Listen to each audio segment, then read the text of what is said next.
приехали газовики, перекрыли газ. С 10 мая мы находимся без газа. Не помыть посуду, не помыться самим, говорит Татьяна Покровская. 3 месяца ее семья живет без газа и горячей воды. Все из-за обратной тяги на кухне. По ее словам, чтобы голубое топливо вернулось в квартиру, в управляющей компании сказали за свой счет установить приточные клапаны в стены. Они сказали, пока вы не поставите 4 клапана в наружную стену, и то такие, какие мы вам скажем. Один клапан стоит 5000 в одну комнату, это минимальная цена клапана.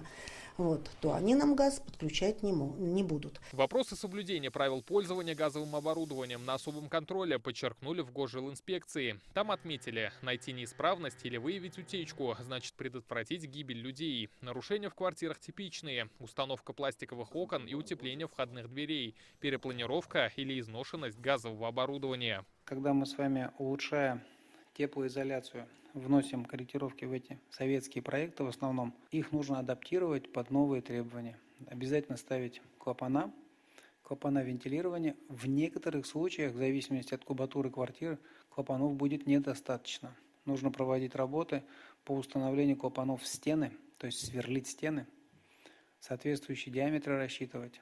Но вентилирование быть должно. Еще одна волнующая тема – капремонт жилых домов. Зачастую деньги на работы уходят на левые нужды. Так распоряжаются средствами управляющей компании.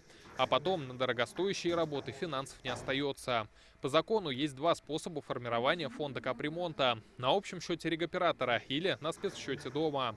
Во втором случае деньги копят сами жильцы, и за расходами средств проследить Госжилинспекции не удается. По всем спецсчетам видим самые колоссальные риски, что они тратятся. И на сегодняшний день из общих накоплений больше 2 миллиардов, значит, половина этих средств израсходована собственниками, ТСЖ, как правило, значит, на разные цели, от капитального ремонта до оплаты юридических услуг.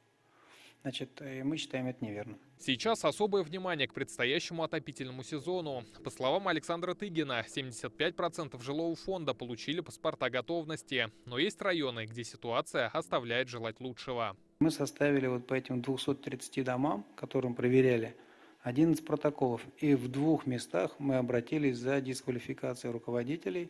Это в Нурлатском и Бугульминском районе. То есть, где управляющие компании заявляли о том, что они к зиме готовы. Но вот если суды нас поддержат, это решение только судебной системы, 2 таких руководителей суд дисквалифицирует сроком до 3 лет.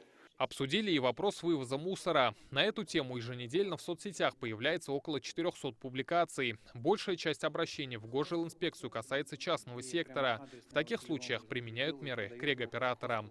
Рамиль Галиуллин, Наиль Абдуллин, ТНВ, Казань.